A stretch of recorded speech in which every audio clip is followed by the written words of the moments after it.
l'épilepsie, mais je vais vous montrer en 10 gorgées que c'est différent de ce qu'on a en tête.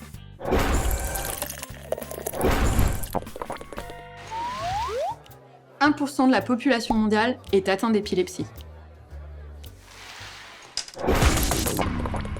Qui peut être épileptique? Eh bien, un petit peu tout le monde. Ce qu'on observe, c'est qu'il y a plus de cas d'épilepsie chez les enfants de moins de 6 ans et les adultes de plus de 65 ans. Ça fait une courbe en U. Tout simplement parce qu'à ces âges-là, le cerveau subit énormément de modifications. Mais attention, il ne suffit pas d'avoir fait une crise d'épilepsie pour être épileptique, car on peut faire des crises d'épilepsie à cause de diverses raisons. Différents facteurs peuvent causer des crises d'épilepsie. L'alcool, les drogues et le stress. Le cerveau, c'est comme un gros circuit électrique. Les neurones, les cellules nerveuses, communiquent entre elles grâce à l'électricité. Et l'épilepsie, son effet, c'est comme un gros court-circuit électrique dans le cerveau. Il existe plusieurs formes d'épilepsie. Les formes où le court-circuit a eu lieu dans tout le cerveau, et on appelle ça des crises généralisées. Soit le court-circuit a lieu dans une zone très localisée du cerveau, et on appelle ça des crises partielles. On a des types de crises d'épilepsie qui surviennent après un traumatisme, comme par exemple un AVC, Alzheimer ou un accident.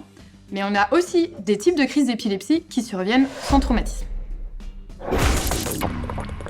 Tout le monde a en tête la grosse crise d'épilepsie tonico-clonique où le patient s'effondre et convulse. Mais il y a énormément de symptômes qui sont très peu connus et qui vont apparaître suivant là où la crise d'épilepsie va avoir lieu.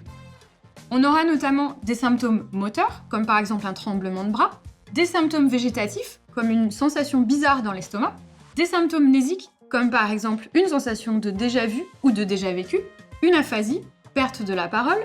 On peut avoir également une perte de la conscience, comme dans les absences, ou des hallucinations qui peuvent être visuelles ou auditives.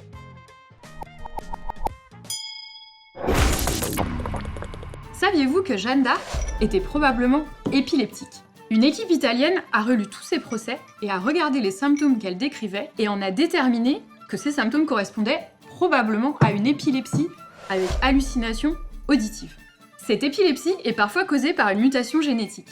Et à l'époque de Jeanne d'Arc, on scellait les lettres avec un cheveu. Donc peut-être, avec un peu de chance, qu'ils vont réussir à trouver un cheveu de Jeanne d'Arc, faire une analyse génétique, et du coup, on pourra savoir si effectivement Jeanne d'Arc a une mutation dans un gène qui cause l'épilepsie ou pas. Le diagnostic de l'épilepsie se fait tout d'abord en discutant avec les patients et les proches afin de comprendre comment les crises surviennent et quels sont leurs symptômes. Quand on veut savoir d'où les crises commencent, on fait un EEG, électroencéphalogramme, où des électrodes implantées comme une grille un petit peu partout sur le crâne vont permettre d'enregistrer l'activité électrique des neurones. On voit bien sur ce schéma une activité normale avant la crise d'épilepsie et après un embrasement des neurones avec une activité très très grande et qui va partir un petit peu dans tous les sens.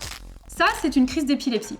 Suivant les électrodes qui vont montrer cette activité, ça nous permettra de déterminer une carte de la crise et de savoir de quel endroit la crise démarre et si elle se propage ou non à d'autres zones. L'épilepsie se traite de différentes façons. Généralement, on commence par les médicaments. Il en existe beaucoup, on peut parfois les combiner.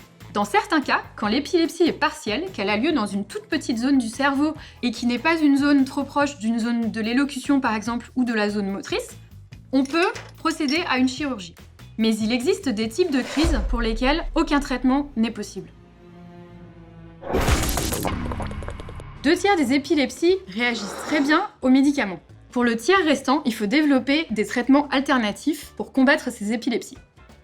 Certains traitements sont en test actuellement, notamment la stimulation transcrânienne, qui est en gros une stimulation avec un gros aimant à travers le crâne. On a également la radiochirurgie ou le couteau gamma qui va permettre, grâce à des rayons gamma, d'aller détruire la zone épileptique du cerveau localisée. Et enfin, des thérapies géniques sont actuellement en test. On prend un virus, on enlève tout ce qui est mauvais, on incorpore des gènes qui vont permettre de guérir le cerveau et on injecte ces virus dans les zones épileptiques qui sont à l'origine des crises. Et généralement, ces virus permettent de guérir les cerveaux. L'épilepsie a toujours fasciné et parfois fait même un peu peur. Déjà, avant Jésus-Christ, les symptômes étaient plutôt bien décrits.